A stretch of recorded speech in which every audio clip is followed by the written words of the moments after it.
Paz do Senhor, meu nome é Márcio, sou pastor aqui no sul da Flórida, nos Estados Unidos. Eu quero agradecer a você que se conectou conosco no YouTube. Você está prestes a ouvir uma palavra que vai te abençoar tremendamente. O meu desejo é que você abra o seu coração para se alimentar de uma palavra que vem do Senhor Jesus. Quando você experimenta a graça, o resultado é paz com Deus. Justificados, pois, mediante a fé, tenhamos paz para com Deus. Então, a característica mais importante na nossa vida é que hoje nós temos paz com Deus, não é? Você não está aqui assustado com medo da ira de Deus, com medo do castigo divino. Não, você sabe que há um sorriso do céu sobre a sua vida, sobre a sua casa. Os céus estão abertos sobre você. Aí você fala, pastor, mas como é que é possível você dizer isso? Você está falando isso só para me motivar. Não, estou te falando a verdade. E você tem razão num ponto. O céu nunca pode estar aberto sobre, vamos dizer, as bênçãos liberadas sobre homem nenhum.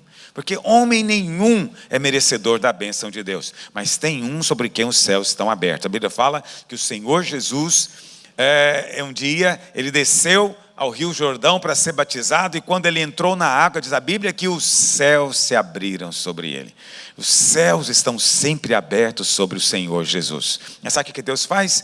Deus pega você e coloca você em Cristo. Você está agora dentro de Cristo, e porque você está em Cristo e nele os céus estão abertos, então os céus estão abertos sobre você também. E quando os céus estão abertos, queridos, você tem expectativas de bênçãos. Coisas tremendas vão acontecer conosco. A expectativa de sempre algo bom vir a acontecer. Por quê? Porque Deus tem pensamentos bons a nosso respeito. Quantos dizem amém? Amém. Aleluia. Hoje é dia de ceia. Aqui aconteceu algo interessante esses dias aqui, que eu vim lá do Brasil já organizadinho para como é que eu iria falar, o que eu iria falar. E acabou que eu não falei exatamente o que eu planejei falar. E hoje, mais um exemplo desse. Eu estava planejadinho também de ministrar aqui. Mas hoje de manhã, eu estava orando e andando. E o Espírito Santo falou comigo outra coisa. E então eu vou compartilhar com você o que eu creio que o Espírito Santo quer nos edificar hoje. E é justamente a respeito de dízimo. Dízimo. Mas pastor, hoje é dia de ceia. Mas será que há alguma relação entre dízimo e a ceia? Não é? Mais ainda, muitos irmãos têm nos ouvido, e nós temos pregado já há 6 anos ininterruptamente, né? Nem mesmo, não há interrupção. Temos pregado toda semana, porque quando não pregamos em Goiânia, pregamos em outro lugar, então não há interrupção. Pregar a mesma coisa, que nós não estamos mais debaixo da lei, mas estamos debaixo da graça. Graça é favor imerecido, mas a mentalidade da lei é a mentalidade de fazer para merecer, de obedecer para então merecer, porque na lei todas as bênçãos são merecidas, e se diz aquele com a mentalidade da lei, se estou sendo abençoado, é porque eu cumpri o mandamento. Essa é a lei. Você não está mais debaixo dela. Você está debaixo agora da graça. Você não é abençoado porque você obedeceu, é abençoado apenas porque você creu. A bênção agora é para aqueles que creem. Quando você crê, a bênção de Deus alcança você. É exclusivamente por fé. O merecimento agora é Cristo. Cristo é que cumpriu tudo, nós entramos na bênção dele. Quantos dizem amém? Aleluia. Aí você fala, pastor, mas tá bom, então nós não estamos mais debaixo da lei, então eu não preciso mais ter a mentalidade da lei, e nós estamos agora debaixo da graça. Mas então, como é que fica essa história de dízimo? Porque você vai ouvir muitos pregadores da graça, amém por eles, são homens de Deus, que ensinam por aí, que porque não estamos mais debaixo da lei, então nós não temos mais nenhum compromisso com dízimo, não precisamos nem de falar nesse assunto, não precisamos nem de contribuir. Então eu quero dizer para você que é verdade, como disse o pastor Marcos Botelho hoje, é verdade, você está liberado. Não é? Imagina se você agora tem alguma obrigação, você agora é filho. Quantos são filhos? O dízimo, na verdade, não é para todos. O dízimo é só para aqueles que receberam revelação de Deus. E eu vou te mostrar isso na palavra de Deus hoje. Mas pastor, quer dizer então que se eu não der o dízimo, não vai vir a praga na minha vida? Não, eu não vim aqui assustar você. Eu não vim aqui ameaçar você. Em muitas igrejas, o pastor ameaça os crentes aos domingos. Mas não aqui. Não. Se você não entregar o dízimo aqui, você vai entregar na farmácia. Você vai entregar no hospital. Você vai entregar na oficina mecânica. Não é? Então, isso é uma ameaça. Lá no Brasil o pessoal é mais místico. Então eles dizem, você que não está entregando o dízimo, o tranca-rua vai te pegar. O seu dinheiro vai ser devorado. Vai vir o gafanhoto, o devorador, o migrador, o cortador, o picador. Todos os gafanhotos do inferno vão vir contra você. E a pessoa fica no banco, ela fala, eu vou ter que dar, amor. Se eu não der, eu estou perdido. Entende? Então eu não vim aqui ameaçar você de nada. Agora ninguém disse amém. Você deveria ficar alegre de ter um pastor que não te ameaça. Porque em muitos lugares os crentes vivem debaixo de pânico. O tempo inteiro. Aleluia. Não é? Então, não vim aqui ameaçá-lo para entregar o dízimo. Eu vim aqui contar para você quem está qualificado para entregar o dízimo. Quem está qualificado para ministrar dízimo na casa de Deus? Quantos dizem amém? Bom, lá em Hebreus, e nós vamos ler bastante a palavra de Deus, então pega aí o seu celular, o seu iPad, o seu iPhone, o seu qualquer que você tiver. Porque eu acho que de papel mesmo, acho que quase ninguém usa Bíblia. Alguém tem Bíblia de papel ainda aí? Aleluia! Vai ganhar uma recompensa especial hoje do Senhor, por ainda carregar papel. A Bíblia fala que diante de Deus existem livros. E que naquele dia livros serão abertos. Não vai abrir iPad diante de Deus. Então você faz muito bem em ter livros. Livros nunca vão acabar porque no céu tem livros. E tudo que tem no céu vai continuar tendo por aqui. Por isso que eu tenho uma gráfica para a glória de Deus. Aleluia. Porque eu tenho garantias celestiais que vai continuar tendo impressão nesse mundo. Ok. Lá em Hebreus capítulo 7. Não, antes de ler no capítulo 7, vamos ler no capítulo 5. Hebreus capítulo 5. A palavra do Senhor diz, porque todo sumo sacerdote, verso 1. Porque todo sumo sacerdote, sendo tomado dentre os homens, é constituído nas coisas concernentes a Deus, a favor dos homens. Então preste atenção. Todo sumo sacerdote, aqui está falando de sacerdote. Deixa eu colocar aqui um aviso para eu lembrar da hora. Aleluia.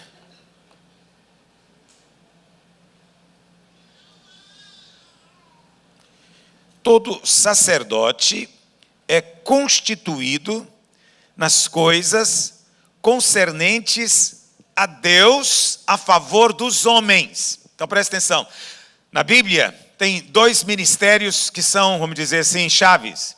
Tem o ministério sacerdotal e o ministério profético. Esses dois ministérios, eles existiam no Velho Testamento, ainda existem hoje. Okay? O Senhor Jesus, ele era sacerdote e também era profeta. No Velho Testamento, havia os dois. O que é o sacerdote?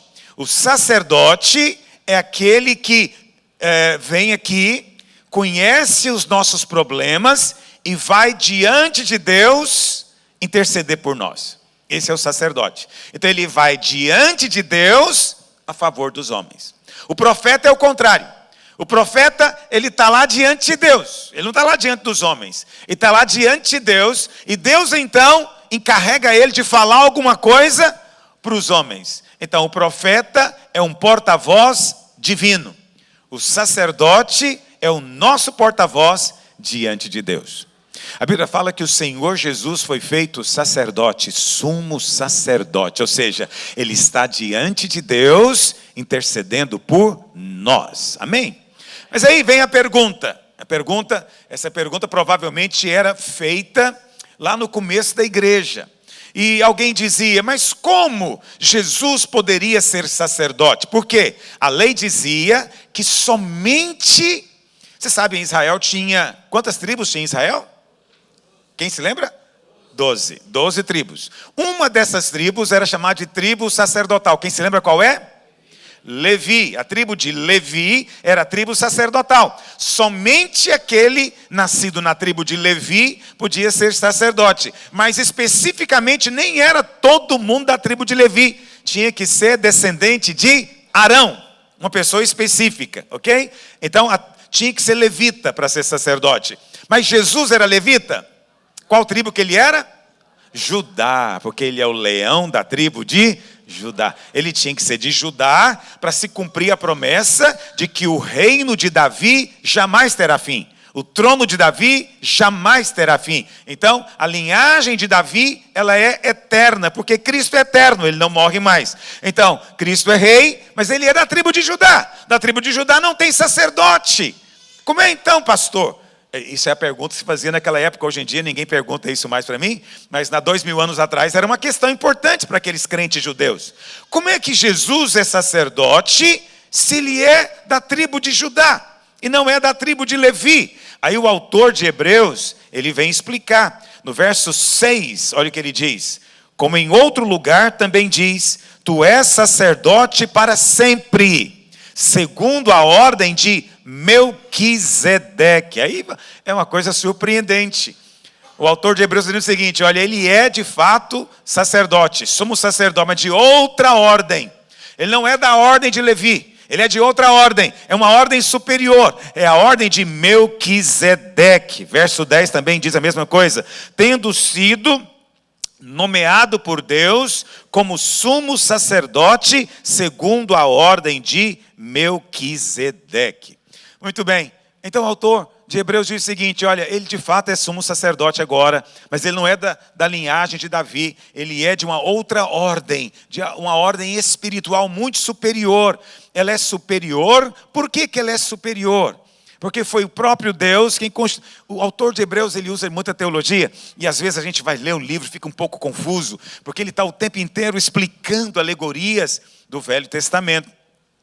E ele então diz, olha, a ordem de Melquisedeque, ela é superior à ordem de Levi.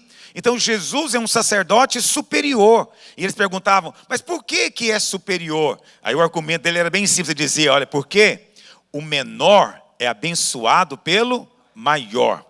E ele diz o seguinte, Abraão foi abençoado por Melquisedeque. Abraão é o pai de todos os judeus, foi o primeiro da nação.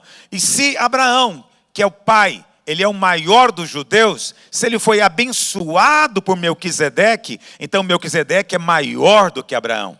E ele diz assim, ele fala, olha, e quando Abraão entregou o dízimo a Melquisedeque, Isaac entregou junto. Depois Jacó entregou junto. E os filhos de Jacó, que eram 12, que vieram ser as 12 tribos, também entregaram junto. Aí ele diz, no dia em que Abraão entregou o dízimo, Levi, que ainda nem tinha nascido, estava dentro de Abraão, entregou também na pessoa de Abraão. Esses argumentos da Bíblia são maravilhosos. Aí ele diz, na hora que Melquisedeque abençoou Abraão, abençoou também Isaac, abençoou Jacó e abençoou Levi. Então, Melquisedeque é maior do que todos eles. É precioso isso, porque hoje tem muito judeu aqui no sul da Flórida. É uma coisa interessante isso. Normalmente tem judeu em lugar frio. Eu acho que o lugar mais quente que tem judeu é esse aqui. E não sei se você já percebeu, não é? Mas é um grupo muito pequeno. Você já viu como judeu é um grupo pequeno no mundo? É uma minoria. Então, no mundo inteiro deve ter no máximo 15 milhões de judeus, contando quem mora em Israel, nos Estados Unidos, no mundo inteiro. 15 milhões de judeus. Mas esses 15 milhões de judeus, eles têm a metade da fortuna do mundo. Mas você sabe quantos habitantes tem um planeta? 7 bilhões. 7 bilhões. Então, os judeus é 000, não sei o quê disso aí. Não é? Uma minoria da minoria. Esse povo foi perseguido, foi morto de todos os tipos na Segunda Guerra Mundial, mas antes disso, durante séculos, onde eles iam, eles eram perseguidos, tomavam tudo deles. Eu estava em Israel há um tempo atrás, e lá em Israel tem muito lugar que mexe com diamante. E aí o guia estava me explicando que os judeus dominam o mercado de diamante no mundo, mas eles não são donos de nenhuma mina de diamante. Mas eles dominam, eles é que falam o preço, eles dominam essa coisa de lapidação, obrigado. De lapidação de diamante. E eu perguntei para ele, mas por quê? Por que judeu é tão envolvido com diamante? Ele falou, olha, essa é uma explicação histórica. Todo judeu, quando ele chegava num lugar, ele sabia que mais cedo ou mais tarde ia levantar um governante, alguém que iria persegui-lo, iria confiscar tudo que ele tinha, e ele teria que ir embora rápido. Então, ele disse, judeu não comprava fazenda, judeu não comprava gado, judeu comprava o que ele poderia guardar no bolso. O que eles compravam então? Diamante. O que eles faziam? Isso o guia me contando. Eles no terno deles, tem a parte de dentro aqui do forro, eles faziam um estofo aqui, e eles guardavam dentro da roupa. Então, onde eles iam, a riqueza deles ia junto com eles. Por isso eles ficaram assim. E é interessante, porque você vê, eu sempre falo isso no Brasil, esse espírito de vítima é uma coisa tenebrosa. Você já encontrou algum judeu com espírito de vítima? Eu não sei se você convive com judeu, mas se você mora em algum lugar, algum condomínio, onde tem muitos apartamentos que são de judeus religiosos, vou te contar, eles te ignoram. Eles nem conversam com você, nem te dizem bom dia. Para eles, você não existe. É um negócio assustador. Por isso que os gentios não gostam de judeu. Porque eles são extremamente orgulhosos. Extremamente. Orgulhosos de quê? Eu sou escolhido, eu sou de Deus, eu sou povo de Deus, vocês são imundos. É mais ou menos assim que eles pensam. Já está com raiva de judeu? Não fique, abençoe o judeu. Olha para cá. Aí o que acontece? Não tem judeu vitimista. Não tem cota em universidade para judeu. Não, vamos ter uma cota aqui, tadinho, para ajudá-los a entrar na faculdade. Eles são os donos da faculdade. Não tem que ter cota aqui para isso. Então tem cota para um montão de minorias. Não tem para judeu. Por quê? Porque são abençoados. E hoje de manhã, justamente, eu estava meditando nesse tópico, e eu perguntei ao Senhor, falei, Senhor, mas como é que é isso? Porque judeu dá o dízimo. O Senhor falou comigo, a maioria deles não dá, nem são religiosos, alguns nem creem em Deus. Mas presta atenção, Deus abençoa quem dá o dízimo até a 10ª geração. Esses que você está vendo, talvez não dê. Mas o avô, bisavô, o trisavô, eles eram dizimistas. Estão desfrutando de bênção até hoje. Presta atenção, quando você entrega o dízimo você está entregando para Melquisedeque até hoje. E Melquisedeque abençoou Abraão, o filho de Abraão, o neto de Abraão, o filho do neto de Abraão, o filho do filho do filho. Os seus filhos estão vindo aqui à frente entregar o dízimo quando você entrega o dízimo também. Não é bênção isso? É uma bênção de Deus isso. E olha para cá. Se os judeus, e os judeus são abençoados ainda hoje, não pense que eles não têm a bênção de Deus. Eles são um povo que rejeitou o Messias, mas Deus tem um compromisso com eles ainda. Deus tem um compromisso com eles ainda. Eles desfrutam de uma medida de bênção. Mas a bênção que eles têm, que é a bênção de Abraão, é a mesma bênção que você tem também. Só que você tem bênção ainda maior.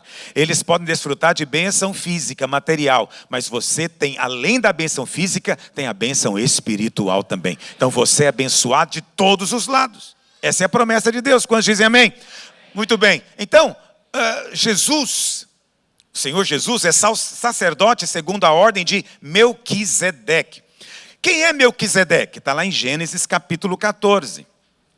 Eu vou ler com você agora mesmo. Lá em Gênesis capítulo 14, a Bíblia fala que Abraão teve que sair para pelejar, porque Ló, seu aparentado, seu sobrinho, que também é chamado de justo na Bíblia, ele havia sido capturado por reis inimigos. Ló morava em Sodoma. Houve uma guerra, né, e o rei de Sodoma entrou na guerra, perdeu a guerra, e o inimigo levou o rei de Sodoma e Ló junto, todo o povo de Sodoma. E Abraão então saiu para libertá-lo. E a Bíblia fala que quando Abraão voltava dessa batalha, a Bíblia fala que 2 reis vieram ao encontro dele. O rei de Sodoma e Melquisedeque. Vamos ler isso na Bíblia? Gênesis 14. Só para vocês familiarizar com a história bíblica, eu estou lançando aqui os fundamentos para te falar os princípios da palavra. Gênesis 14, diz assim, Vamos ler alguns versículos do capítulo para você entender a história. Verso 1. Sucedeu naquele tempo que Anrafel, rei de Sinar, Arioque, rei de Elazar, Quedorlaomer, rei de Elão, e Tidal, rei de Goim, fizeram guerra contra Bera, rei de Sodoma, Birsa, rei de Gomorra, contra Sinabe, rei de Adimá, contra Semeber, rei de Zeboim, e contra o rei de Bela, que é Zoar. Todos eles se ajuntaram no vale de Sidim, que é o mar salgado, que hoje em dia se chama Mar Morto. E durante muito tempo durou esse problema, não é? E aí houve, no final das contas, uma rebelião e houve uma guerra. Olha que interessante, só uma curiosidade, que no verso 10 diz que no vale de Sidim estava cheio de poços de betume. Eu não sei se você sabe o que é betume. Betume é piche. E piche é essa coisa grudenta, preta, que se usa para fazer asfalto. É usado para impermeabilizar também coisas, paredes, etc. Piche, portanto, é poço de... betume é poço de piche, que é uma coisa preta. E aqui diz que os reis de Sodoma e Gomorra caíram no poço de piche. Naquela época não tinha esses solventes para tirar a piche. Você acha que depois que alguém caía no poço de piche, ele ficava pintado de preto quanto tempo? É só para você entender a aparência do rei de Sodoma quando ele veio conversar com Abraão. É que raramente a gente imagina a cena. Quer dizer, o cara acabou de cair no poço de piche, está todo sujo, o cabelo dele virou um negócio esquisito, não é? E ele todo preto, só está vendo o olhinho dele branco, não é? E o dente, provavelmente. E ele então vem ter com Abraão. Verso 12. Apossaram-se na guerra, eles apossaram de Ló, do filho de Abrão, que morava em Sodoma, e dos seus bens, e partiram. Porém veio um que escapara e contou a Abraão, que habitava junto aos carvalhais de Manre, o amorreu, irmão de Escol e de Aner, os quais eram aliados de Abraão. A Bíblia fala que Abraão então saiu para a guerra com 318 homens, uma coisa miraculosa. Foi uma vitória que Deus deu. Verso 16, ele trouxe de novo todos os bens e também Ló, seu sobrinho. Diz assim, verso 17. Após voltar Abrão de ferir a Quedorlaomer e aos reis que estavam com ele, saiu-lhe ao encontro o rei de Sodoma, no vale de Savé, que é o vale do rei. Mas lembra, o rei de Sodoma está pintado de piche. Melquisedeque, rei de Salém, porém trouxe pão e vinho, e ele era sacerdote do Deus Altíssimo. Então você tem dois reis que vieram ter com Abraão aqui. Você tem o rei de Sodoma e você tem Melquisedeque. Quem é esse Melquisedeque? O autor de Hebreus diz que Melquisedeque era o próprio Cristo. Ok? Na teologia a gente chama isso de teofania. O que é teofania? Significa a manifestação de Cristo no Velho Testamento. Ok? Se você não crê, se você acha que Melquisedeque era um homem comum, que apenas simboliza Cristo, tipifica Cristo, para mim está de bom tamanho também. Mas eu pessoalmente creio que é o próprio Cristo, a forma humana que veio se encontrar com Abraão. Melquisedeque, ele era rei de Salém. A palavra Salém, ela é no original Shalom, Shalem. E você sabe, Shalom significa paz. Então ele é o rei da paz. E o nome dele, Melquisedeque, significa rei de justiça. Então ele é o rei de justiça, mas também é o rei da paz. E o que ele traz para Abraão? Pão e vinho, que são os elementos da... Quando o Cristo estabeleceu a ceia, ele estabeleceu o pão e o vinho. Então é claro que aponta para Cristo. Quantos estão me acompanhando nessa manhã? Vamos voltar lá para Hebreus? Hebreus capítulo 7. Pastor, tá bom. E o que é? Qual a relação disso com o dízimo? Vamos lá. Porque este Melquisedeque, rei de Salém, sacerdote do Deus Altíssimo, que saiu ao encontro de Abraão, é o verso 1, tá? Quando voltava da matança dos reis e o abençoou, para o qual também Abraão separou o dízimo de tudo. Abraão separou o dízimo de tudo. Vamos voltar lá para Gênesis, só para ver, para confirmar o que está escrito? Verso 19, Gênesis 14, 19. Abençoou Melquisedeque a Abraão e disse: bendito seja Abrão pelo Deus Altíssimo, que possui os céus e a terra. E bendito seja o Deus Altíssimo, que entregou os teus adversários nas tuas mãos. E de tudo lhe deu Abrão o dízimo. Abraão, essa é a primeira menção de dízimo na Bíblia. E Abraão, o pai da fé, é que está dando. Está dando para quem? Melquisedeque, um sacerdote, uma ordem superior, a mesma ordem de Cristo. Vamos voltar lá para Hebreus 7. Primeiramente, se interpreta rei de justiça, também é rei de Salém, ou seja, rei de paz, sem pai, sem mãe, sem genealogia, que não teve princípio de dias, nem fim de existência, entretanto feito semelhante ao Filho de Deus. Ele permanece sacerdote perpetuamente. Considerai, pois, como era grande, presta atenção, considerai, pois, como era grande esse a quem Abraão, o patriarca, pagou o dízimo, tirado dos melhores despojos. Aqui já está um princípio envolvido. O dízimo vai fazer você prosperar. O dízimo vai abençoar você. Mas a primeira razão do dízimo não é para te abençoar e prosperar. É só para mostrar o como é grande o Senhor Jesus. Quando você entrega o dízimo, você está dizendo que Ele é grande. Portanto, é uma expressão fundamental na adoração.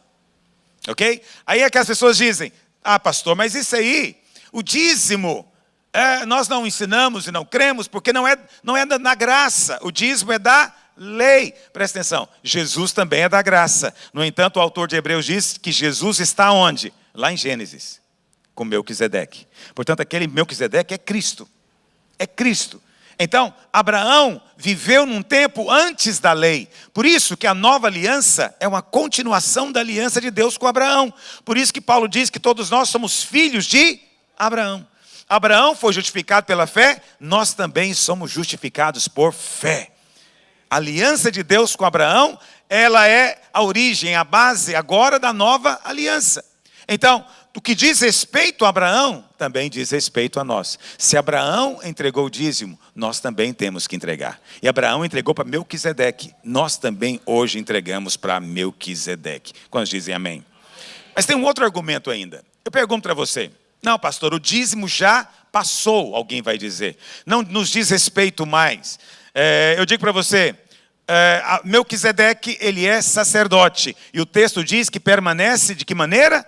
Perpetuamente. Então, Melquisedeque permanece hoje? Então, o dízimo também.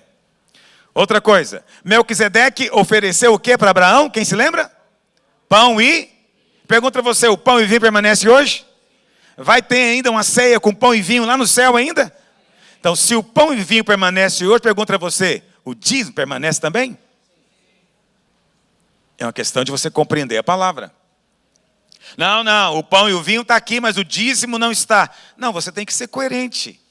A palavra de Deus, ela é sempre harmoniosa e coerente. Então, se o pão e o vinho permanecem, então o dízimo também permanece. Eu me converti em 1978. Acho que não tem ninguém aqui que é mais velho do que eu na fé. E naquela época a igreja era muito diferente hoje. Isso só tem 40 anos, mas é impressionante como em 40 anos mudou completamente. Completamente. Então, naquela época, as igrejas eram pequenas. Mesmo as pentecostais eram pequenas. Quando eu me converti, na minha sala de aula tinha 60 alunos. Mas só tinha eu e uma mocinha da Assembleia de Deus que éramos crentes. E assim mesmo, no dia que eu cheguei para ela falando que tinha convertido, ela falou: você virou crente? Eu falei: agora eu sou crente. E ela falou: qual que é o nome da sua igreja? E eu não sabia o nome da igreja que eu tinha me convertido. E eu falei: é igreja de crente. Ela falou: ah, você não sabe nada. Ela zombou tanto de mim, nunca me traumatizei. Eu falei: eu vou perguntar e semana que vem eu vou te contar qual igreja que eu sou. Precisou de uma semana para eu descobrir o nome da igreja. Porque não tinha noção de nada, não é? Então não tinha crentes. E naquela época as coisas eram muito diferentes de hoje. E uma coisa que é interessante, talvez alguém mais antigo já foi membro de uma igreja tradicional, eu era membro da Igreja Cristã Evangélica do Brasil, é que a ceia era feita a portas fechadas. Não só não podia ter visitante, quanto na hora da ceia eles puxavam a cortina das janelas. Era tudo fechado, era só para os membros. E era um negócio tão severo que você ficasse 3 meses sem participar da ceia, você era cortado do hall de membros. Então não tinha esse negócio, não deu para ir tomar ceia, hoje eu estava na praia, não existia isso. Se não participasse da ceia, que era uma vez por mês a ceia. Isso nós mantivemos até hoje. Primeiro domingo do mês era o dia da ceia, todo mundo tinha que estar, às vezes não era domingo, era no sábado, porque era culto a portas fechadas, não podia ter visitante, ok? E uma coisa interessante naquela época, não tinha oferta aos domingos. Ninguém vinha entregar oferta, não tinha esse momento de oferta no culto. Isso é coisa recente, de uns 30 anos, 25 anos para cá, que tornou-se habitual nas igrejas. Não existia isso. Dízimo e oferta era entregue só um dia por mês. Que dia que você acha que era? Dia da ceia. Vou te dizer como é que era na minha igreja.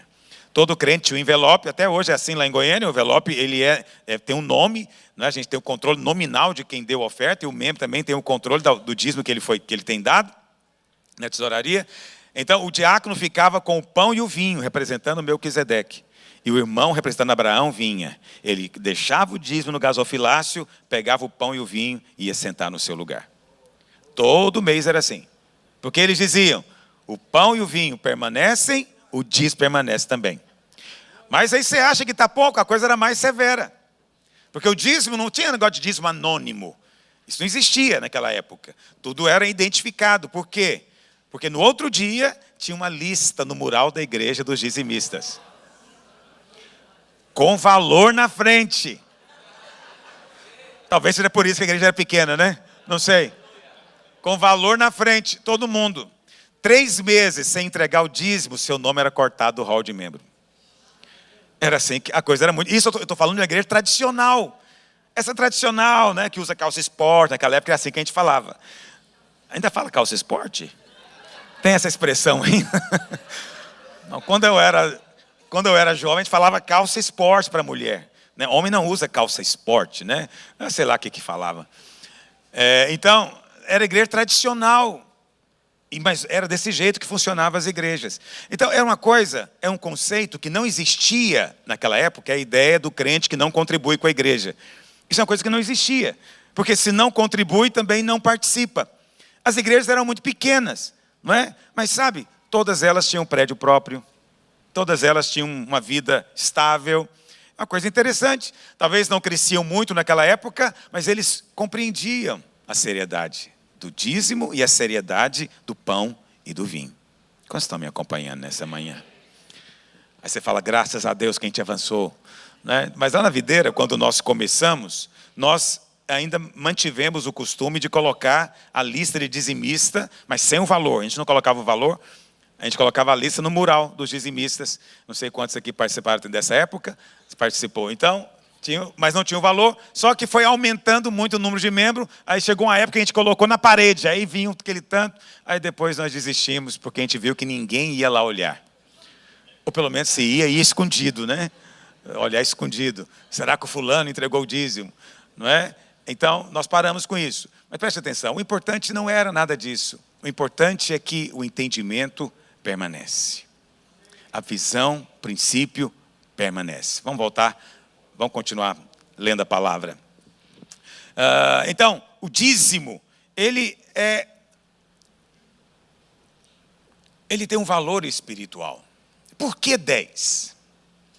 Essa é uma pergunta que as pessoas fazem. Por que 10? Que revelação especial Abraão teve? Porque foi Abraão quem colocou tudo isso. Que Abraão teve que nós precisamos de entender hoje.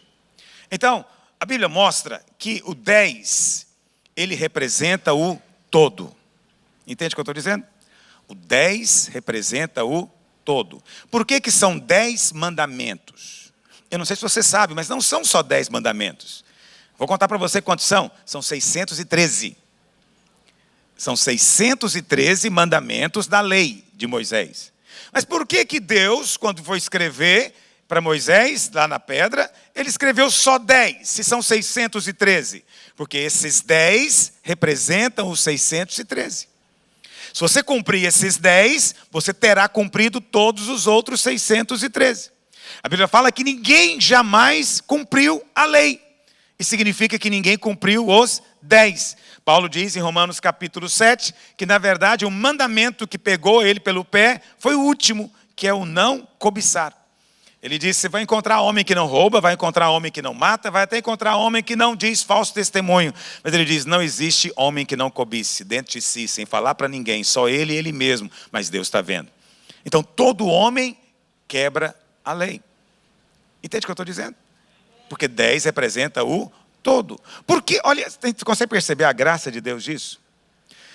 Nós deveríamos dar tudo para Deus.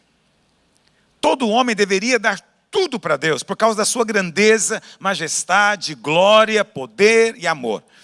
Todavia, não tem sentido isso acontecer, porque nós precisamos de sobreviver. O que Deus faz então? Deus estabelece o seguinte, eu vou aceitar de você 10%. Se você trouxer o dízimo, eu vou te recompensar como se você tivesse dado tudo. Está entendendo o que eu estou dizendo? Você não precisa de dar tudo, você já está dando tudo para Deus, quando você entrega o dízimo. Porque o 10 representa o todo. Quantos estão entendendo o que eu estou dizendo? O 10 representa o todo. E Deus tem um compromisso de abençoar. Porque você fez como um sinal espiritual. Amém, irmão? Vou te dar 1 ou 2 exemplos da Bíblia com relação ao 10. O primeiro é o exemplo de José. Pegue sua Bíblia, lá em Gênesis 45. Gênesis 45, verso 26. A Bíblia fala que os irmãos de José voltaram para Jacó para contar para ele que José estava vivo. Que José estava vivo. Mas, olha como é que foi a história. E lhe disseram, José ainda vive e é governador de toda a terra do Egito. Com isto, o coração lhe ficou como sem palpitar, porque não lhes deu crédito. Olha que interessante isso aqui. Os filhos contaram, mas ele não acreditou. O coração disparou, mas ele não acreditou. Porém, havendo-lhes eles contado todas as palavras que José lhes falara, e vendo Jacó seu pai, os carros que José enviara para levá-lo, reviveu-se-lhe o espírito. E disse Israel. Isso aqui é interessante. Enquanto ele não creu, ele é chamado de quê aqui? Jacó. Na hora em que ele creu, ele é chamado de Israel. Isso é interessante. Basta, ainda vive meu filho, José. Irei e o verei antes que eu morra. Presta atenção. A vontade de Deus é que você prospere. Por quê que é a vontade de Deus que você prospere? Primeiro porque Deus é um Deus de abundância e de riqueza. Quando Deus criou Adão, você acha que Deus criou Adão para viver na miséria? O jardim do Éden era um lugar de abundância, mas também era um lugar de riqueza. Diz a Bíblia que tinha 4 rios no Éden, e na beira desses rios tinha ouro, tinha pedras preciosas e tinha pérola. Por que Deus colocou isso? Como sinal de que Ele é um Deus de riqueza e tem prazer em que você prospere. Por que tem essa história na Bíblia? Porque, irmão, há pessoas que vão se converter porque você vai falar. Mas há alguns que são mais fracos. Eles só vão se converter se eles verem a bênção de Deus na sua vida. Existem níveis de testemunhos. E ter a bênção de Deus na sua vida é um nível de testemunho que é inquestionável. Faz o outro se calar. Jacó, enquanto só falaram, ele não acreditou. Na hora que ele viu os carros cheios de riqueza que José tinha mandado, ele acreditou. Tem gente que só vai crer se ele vê o seu carro como sinal da bênção de Deus na sua vida. Tem gente que só vai crer se vê a bênção de Deus sobre nós. Não é? Alguém me falou isso essa semana? Não sei se foi alguém daqui, um pastor, que ele me disse que mora num condomínio e tem famílias de judeus nesse condomínio. E ele contando que um desses judeus chegou para ele e falou, você sabe a diferença entre nós judeus e os crentes? Ele dizendo, porque nós judeus, nós não ficamos orando para receber a bênção, nós já cremos que somos abençoados, porque nós somos judeus. Ele falou, enquanto vocês estão o tempo inteiro clamando para ser abençoado, porque ainda não creem que são abençoados por Deus. Eu falei, isso é o jumento falando, é a mula falando. Ele me disse, e é verdade. É verdade. Muitos deles são abençoados porque eles creem. Eu sou filho de Abraão, sou filho da promessa, Deus tem um compromisso comigo, pronto e acabou. Mas essa é a mesma razão porque você é abençoado. Amém? Porque você tem Melquisedeque intercedendo por você. Porque você também foi feito filho de Abraão. Amém, meus irmãos? Essa é a verdade. A Bíblia fala que Abraão, quando ele foi, mandou o seu servo, provavelmente Eliezer é o sacerdote. Quando ele mandou o seu servo buscar uma esposa para Isaque, a palavra de Deus diz que Abraão mandou 10 camelos, cheios de tudo quanto é coisa que ele tinha. Presta atenção, aquilo que Abraão mandou era para simbolizar a riqueza dele, tudo que ele tinha. Por que 10? Porque na Bíblia nada é por acaso. Gênesis 24, verso 10, diz assim: tomou o servo 10 dos camelos do seu senhor, e levando consigo de todos os bens dele, presta atenção, ele só está levando 10 camelos, mas ele está levando de todo o patrimônio, ele está levando de tudo. São 10 camelos representando o todo.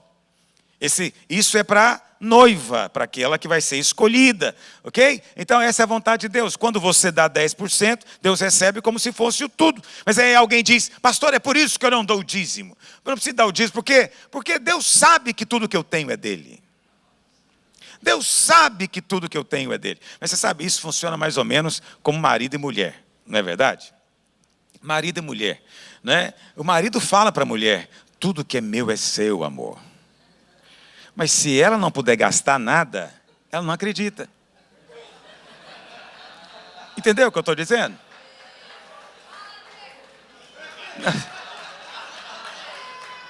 Não. Só estou dizendo o seguinte: essa coisa de dizer tudo que é meu é seu, não vou falar de dinheiro, não, vou falar de tempo.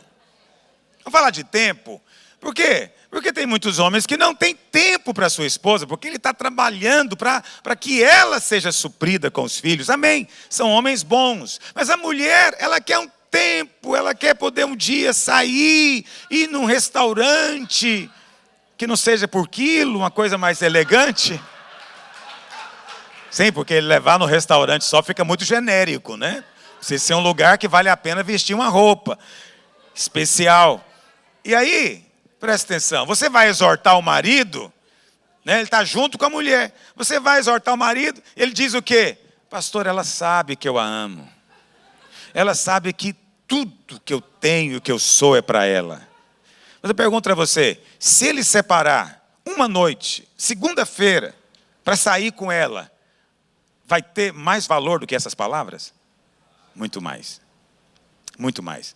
Então, é claro que Deus sabe que você pertence a Ele. Pertence porque Ele criou, pertence porque Ele te comprou e pertence porque você, de fato, deu para Ele. Eu creio nisso, Ele crê também. No entanto, como a sua esposa, Ele quer um sinal da sua parte. Sabe, é esse sinal que, de fato, deixa o coração dela aquecido, feliz. Não, de fato, Ele me ama. Você sabe, agradar a mulher não é uma coisa fácil. Mulher fala outra língua. Mulher não fala a mesma língua que você. Não é? Então eu estava com a minha esposa, sempre que eu viajo que eu posso, eu a levo comigo, carrego comigo, e a gente estava, não sei que banda que a gente estava, se era Madrid, ou Paris, algum lugar desse, e aí nós saímos, vamos jantar fora, aleluia. Mas só que eu, como bom marido, eu sempre chego na porta do restaurante, eu olho o menu, para ver se a comida agrada, e o preço é apropriado. Né? E ela falou, não, queria ir nesse. E eu olhei e falei, não, esse não. Esse está muito caro. Você vê, essa frase é uma frase maligna. Quando você fala para o homem que algo está caro, você acha que ele interpreta alguma coisa? Não, ele fala, está caro, então vamos procurar um mais em conta. Mas a mulher, ela ouve, o que ela ouve? Está caro, você não merece tudo isso. Aí você já viu o que acontece, é a cabeça da mulher. Quer dizer que eu não mereço 10 euros a mais? Isso é tudo que eu sou para você?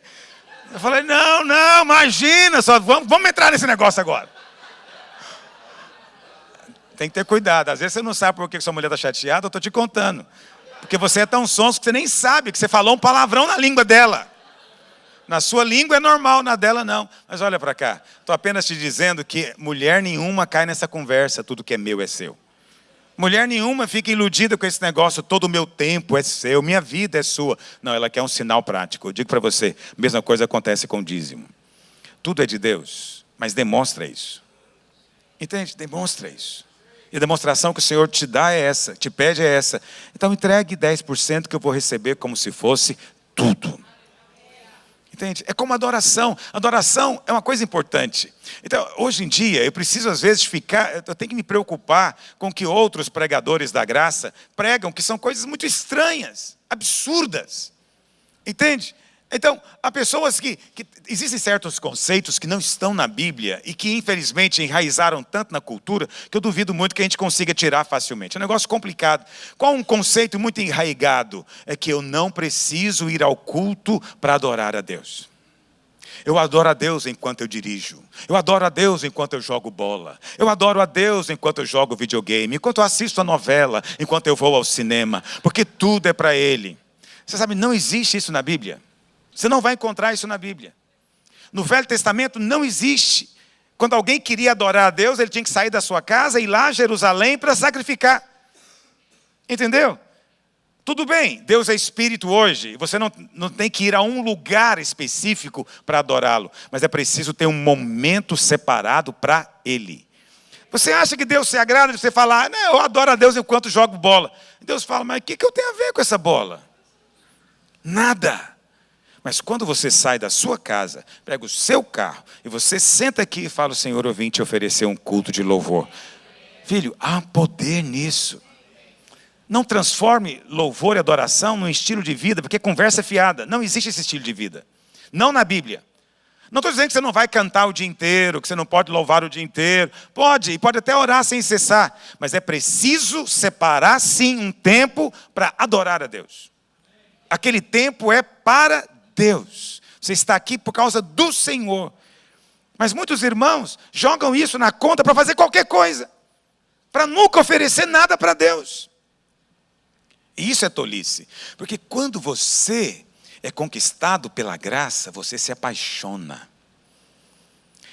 Se você ainda não está apaixonado, é porque você não viu. Pastor, como é que eu sei que o cara está apaixonado? Presta atenção. Um rapaz, na lua de mel, que não está querendo deitar com a esposa, tem algo muito errado com ele. Você entende o que eu estou dizendo? Se ele realmente for hétero, ele não gosta da mulher.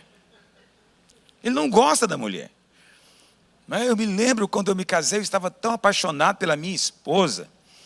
Na primeira noite eu não dormi. Assim, não me entenda mal, olha para cá.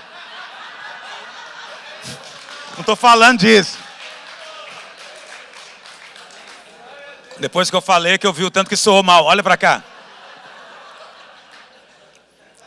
Eu estou falando não é disso, estou falando porque depois que a gente foi dormir, toda hora que eu acordava, assim, dormir ao lado de uma mulher foi um negócio para mim assim, sensacional demais. Então eu não dormia, eu acordava toda hora.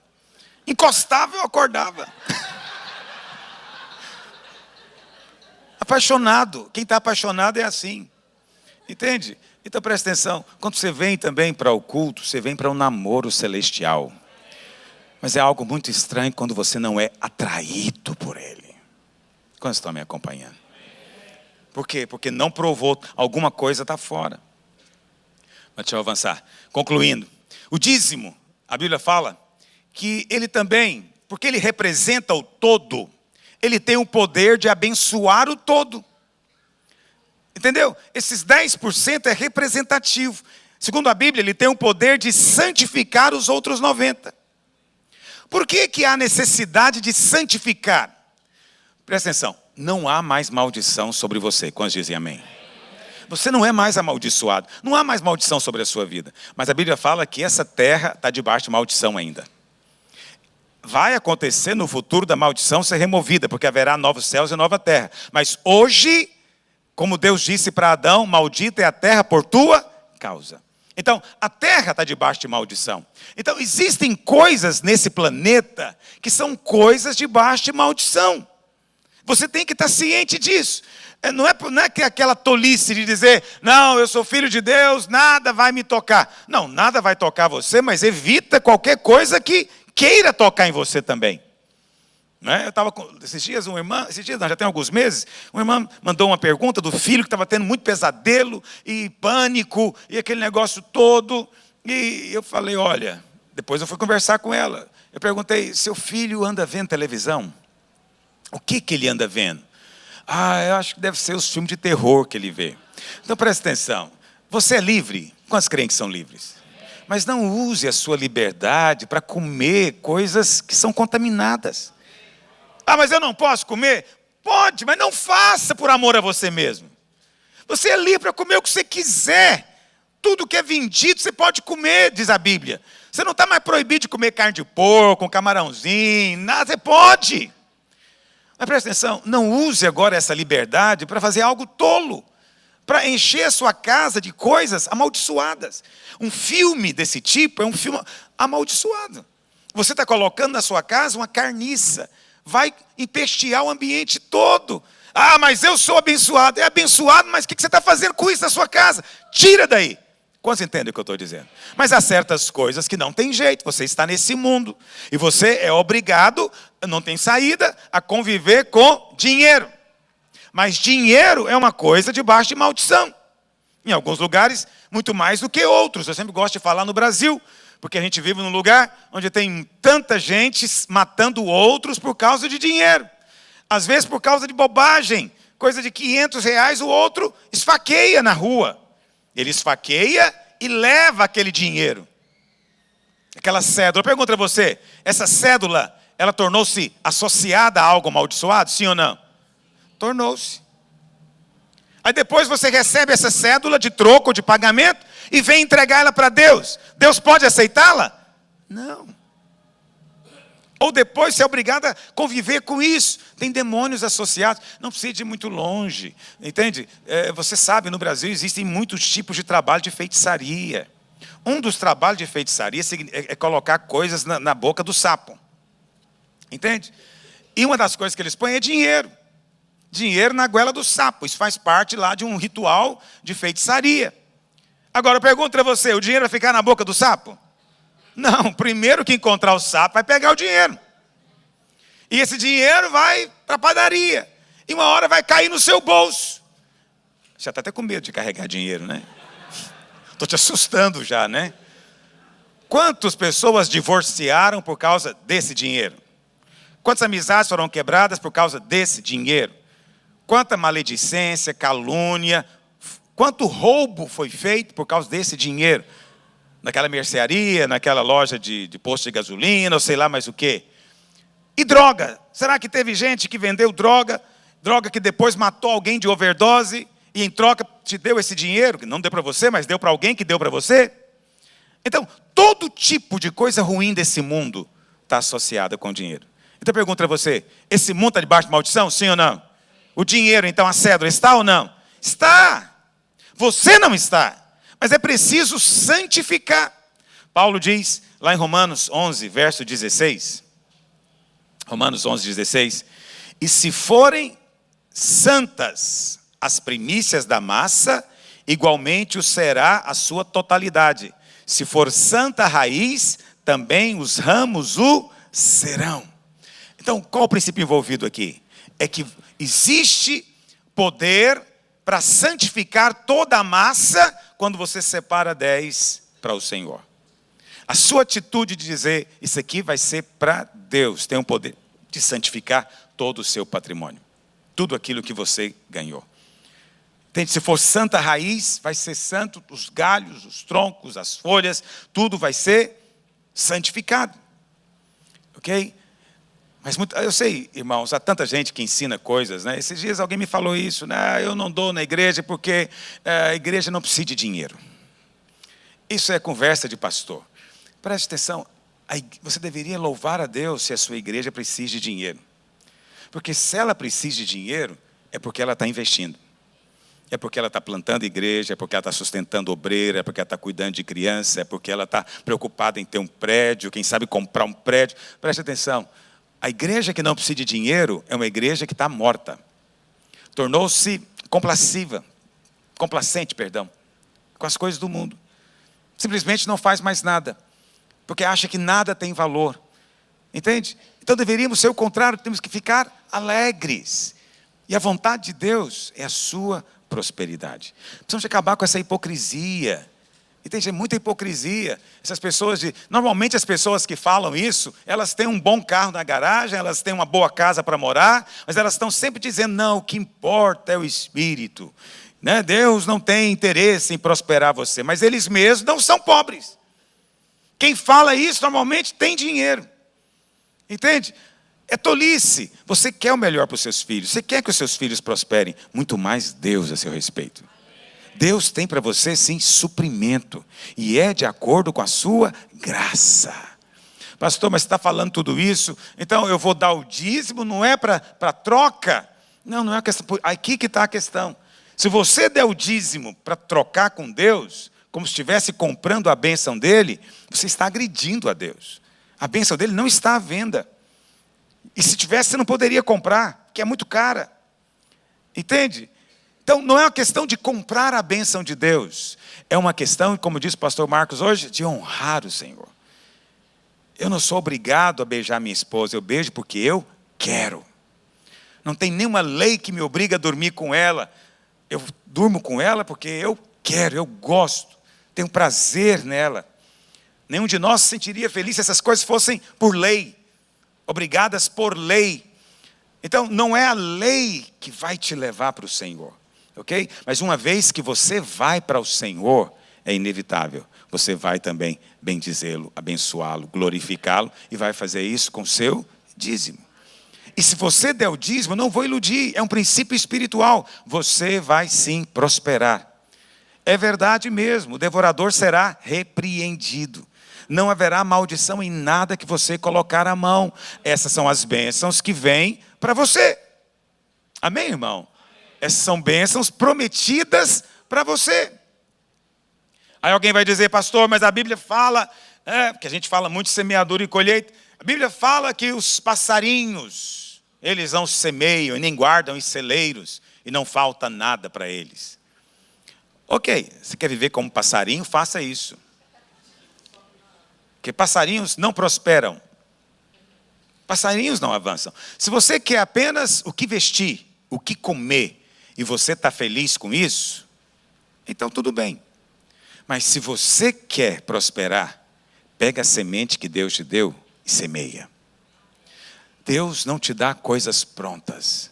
Deus te dá sementes. Se você é sábio, pega a semente e planta. Pega a semente e planta. No Novo Testamento, as coisas, você sabe, você não vai mais colher maldição, mas você está apto a colher bênçãos. Mas você não pode esperar colher aquilo que você não plantou. Você não vai encontrar um fazendeiro que está ali esperando colher uma safra de soja, mas ele mesmo não semeou a soja. Todo mundo vai achar que ele é louco, mas ele vai dizer, não, eu estou na graça. Ah, é? Você está na graça e vai nascer aqui a lavoura sem plantar? Não, isso não é graça. Isso é transformar a graça de Deus em uma coisa estúpida. Graça de Deus é garantia de que a semente vai germinar, vai crescer e vai frutificar em abundância. Essa é a promessa de Deus. Amém, meus irmãos? Essa é a vontade de Deus para todos nós.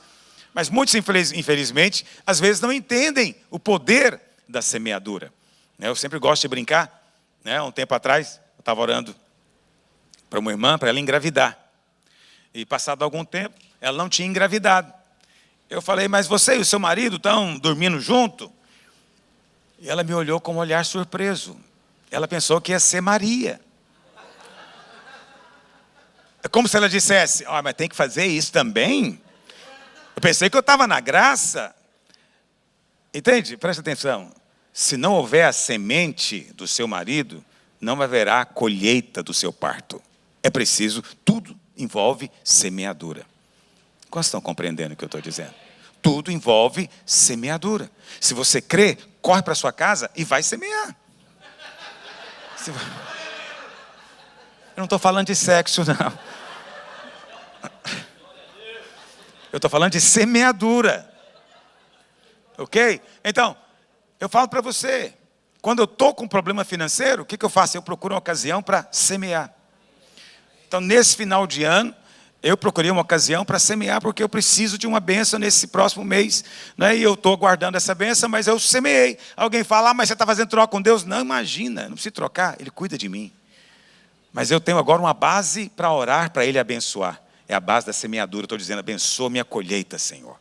Abençoa a minha lavoura. Essa é a vontade de Deus. Quantos dizem amém?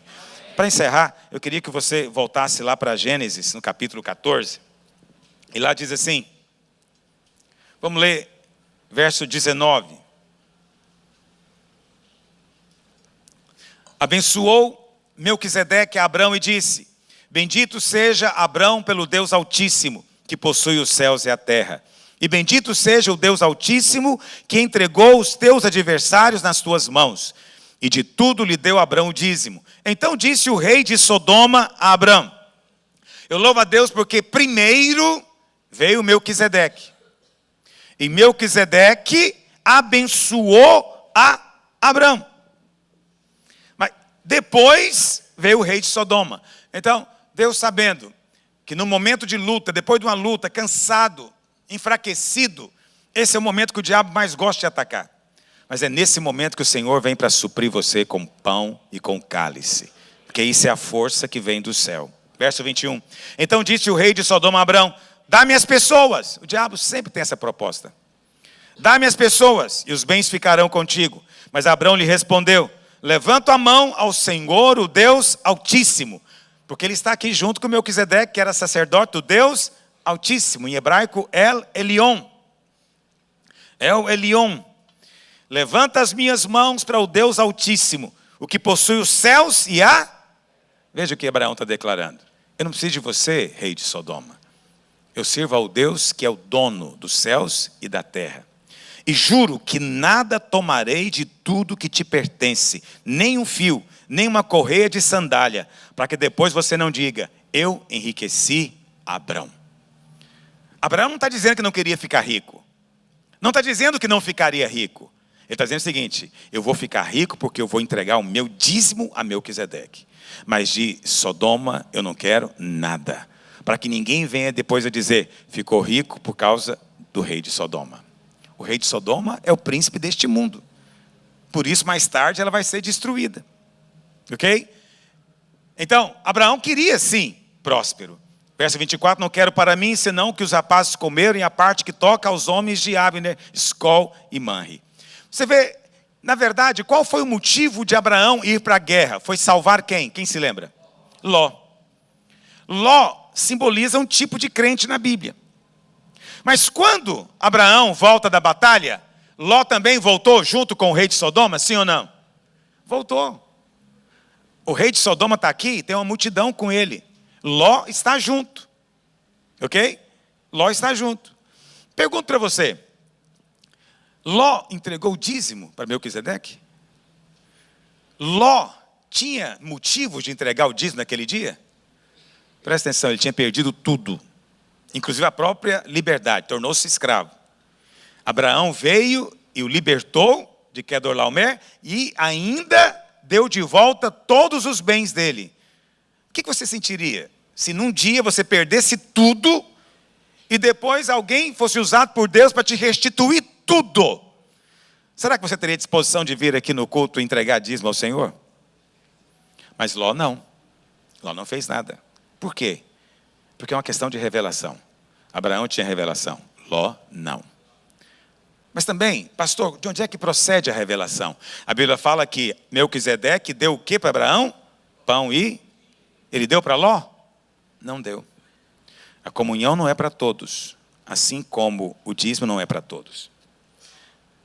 Não é qualquer um que entrou aqui que pode participar do pão e do vinho, não. Precisa ser batizado, precisa ter uma experiência, precisa ser crente. Não é para qualquer um o pão e o vinho. A mesma coisa com relação ao dízimo. Não é para qualquer um. Sabe quem entrega o dízimo? Quem tem revelação do pão e do vinho.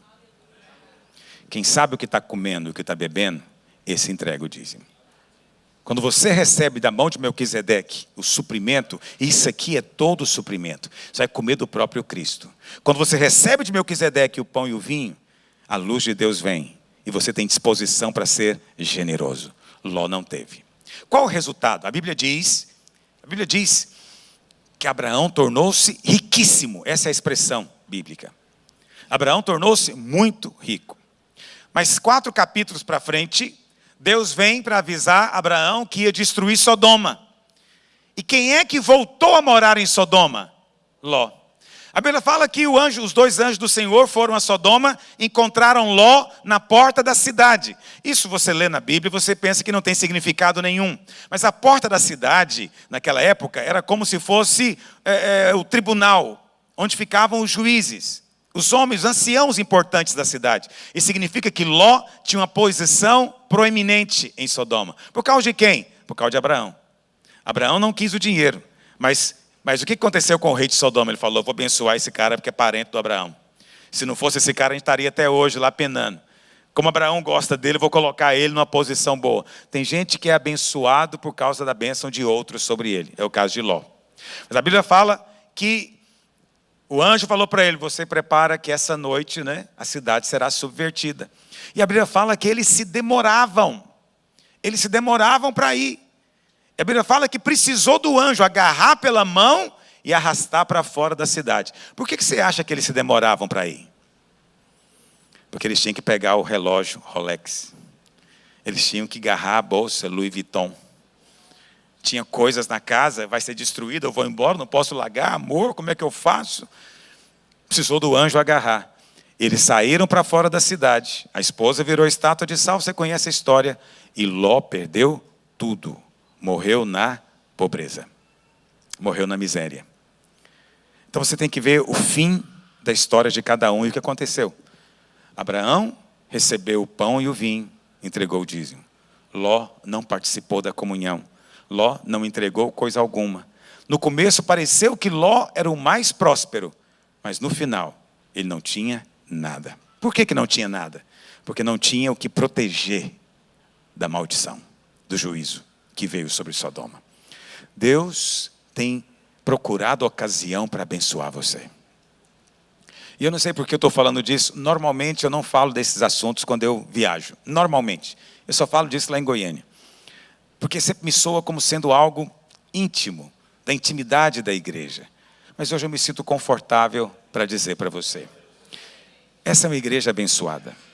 Eu louvo a Deus pela vida do pastor Márcio. E eu vou te dizer por que eu louvo a Deus pela vida do pastor Márcio. Porque de todas as igrejas Videira, talvez ele e mais um, e nós somos 1000, só ele e mais um tem seguido o mesmo caminho que eu tenho feito. Eu louvo a Deus porque as igrejas aqui dos Estados Unidos, ele enviou, ele sustentou, às vezes sustentou até além do prazo, porque a pessoa precisava. Quando tem um problema, olha a igreja daqui entrando no meio, vamos resolver, é um aluguel, é um problema de doença, sei lá o quê. As igrejas, de maneira geral, nos Estados Unidos, elas olham para onde? Para cá. Elas olham para você. É o mesmo no Brasil. Quando tem problemas lá no interior do Brasil, em outros estados, para quem que eles olham? Para nós lá em Goiânia. E sabe o que acontece? Nós lá em Goiânia, cada vez temos sido mais abençoados. O Brasil tem vivido tempos difíceis, financeiramente. Você está aqui, muitos talvez nem não vão lá há muito tempo, mas tem sido dias difíceis. As igrejas têm tido muita dificuldade. Teve um pastor de uma denominação que eles eram 800 igrejas, fecharam 200 igrejas. Sabe por que eles fecharam? Porque não davam conta de pagar o aluguel. Não conseguiam pagar o aluguel. Aí teve que mandar os membros para outros prédios porque não conseguiam. Para você ter uma noção das dificuldades que estavam acontecendo. Mas eu digo para você uma coisa, nesse ano passado, com toda a crise, nós compramos mais 2 terrenos, 3 para falar a verdade, e construímos mais um prédio. Não terminamos esse mas vamos terminar agora. No final do ano, fiz um desafio para a igreja, porque nós tínhamos que pagar uma série de coisas dessa construção, e os irmãos contribuíram. E eu tenho certeza, mesmo sem ter. E foi a maior contribuição de oferta das primícias que a gente teve nesses 20 anos de videira. Nunca teve tanta contribuição. E por que você acha que aconteceu isso? Porque os irmãos querem fazer uma barganha? Porque os irmãos estão com medo da maldição? Porque os irmãos foram obrigados? Não, foram conquistados pelo Evangelho da Graça. Foram conquistados. Eu digo para você que essa igreja tem recebido o mesmo chamado, o mesmo ministério. Por isso, eu quero declarar na vida dos irmãos, Deus tem interesse em prosperar você. Não é nem só por causa de você, é porque tem muita gente que vai ser abençoado por causa de você. Muda a sua mentalidade, ok? Muda a mentalidade, abandona a mentalidade de escravo. Esse dia eu estava brincando com os pastores aqui, muito pastor em mentalidade de escravo ainda. A Bíblia fala que quando o povo de Israel era escravo no Egito, quando Moisés veio para libertá-los, Faraó apelou e falou: a partir de hoje, vocês recebiam a palha para fazer o tijolo, agora vocês vão ter que ir atrás da palha, fazer a forma e fazer o tijolo, e vou exigir a mesma produtividade. A Bíblia fala que o povo clamou a Deus. O que você acha que eles clamaram a Deus? Oração de escravo. Qual oração de escravo? Jesus, ajuda nós a cumprir a meta. Deus tinha algo superior para eles. Enquanto eles queriam só cumprir a meta de tijolos, Deus queria livrá-los da escravidão e dar uma nação para eles. Não, pastor, eu não tenho essa mentalidade. Às vezes tem. Alguns irmãos estão doentes, como é que eles oram? Oh, Jesus, me ajuda a passar por essa aflição. O Senhor não quer te ajudar a passar. O Senhor quer te curar. Entende? Procura ver de maneira mais ampla o que Deus quer fazer na sua vida. Há portas que têm sido colocadas diante de você. Não olhe para si, não olhe para o seu merecimento. Apenas lembra disso. Deus escolheu você porque Ele escolheu essa igreja. Tenho certeza que ainda dezenas de outras igrejas serão plantadas nos Estados Unidos. E sabe através de quem? Através dos irmãos aqui. Através dessa igreja aqui. Os irmãos têm tido o privilégio de ter um pastor extremamente generoso. Falei isso, pastor Márcio. Extremamente generoso. Eu louvo a Deus. Porque nós somos mais de 1.300 na vinha. Eu não encontro muitos como ele. Não encontro muitos como ele. Às vezes eu fico tão chocado que às vezes eu faço, para testar o pastor, eu faço da seguinte maneira. Quando eu envio um pastor, eu digo para ele: eu vou te sustentar e você vai sustentar o fulano lá no interior. Estamos combinados? Estamos. Depois de 6 meses ele corta do pastor. E vem falar para mim que está com muita dificuldade, mas quando eu vou cortar o dele ele não aceita. Entende? Porque não tem a generosidade. E eu só para ensiná-lo eu falo: vou manter o seu durante 1 ano. Não foi o combinado? Vou manter. Agora você vai lá e avisa para ele que eu não vou largar ele na mão também não. Mas o que esse pastor perdeu? Perdeu a chance do céu aberto financeiramente para a igreja. Porque não tem a generosidade. Eu louvo a Deus, porque os irmãos têm um pastor que tem tido esse coração aqui. Por isso eu digo para você, Deus vai dar estratégias para ele, Deus vai dar sabedoria para ele, e Deus vai fazer ele muitíssimo próspero. Muito próspero. Não porque mora aqui nos Estados Unidos. Quando eu falo próspero, não é comparando com africanos. Entende? É comparando com outros aqui nos Estados Unidos. Deus vai abrir portas que você nem tem noção. Você nem tem ideia. Você vai olhar para trás e vai ficar boquiaberto com o que Deus vai fazer nos próximos anos que estão diante de nós. Acredite em mim. Deus está nos levando para um outro nível. Eu fico confortável em falar para você: continue contribuindo com o seu dízimo. Não pare de entregar o seu dízimo. Amém? Quantos têm sido abençoados pela vida dessa igreja? E essa mensagem? Quantos têm ouvido a mensagem do Evangelho da Graça? Entrega a Melquisedeque, e Melquisedeque vai entregar o pão e o vinho para você. Vamos fazer a ceia de maneira diferente hoje? Eu sei que alguns eram para entregar o dízimo hoje, e eu pedi para deixar no final. Eu queria que nós, somente aqueles que vão entregar, não os outros. Mas se porventura você não tem sido fiel nem constante nessa questão do dízimo, essa é a segunda ceia do ano. Faça um propósito hoje. Resolva no seu coração hoje mudar essa história. Não simplesmente porque eu falei, mas porque o Espírito Santo está falando com você nessa hora. Quantos dizem amém? Vamos ficar de pé? Alguém pode me trazer novamente o gasofilácio? Aleluia.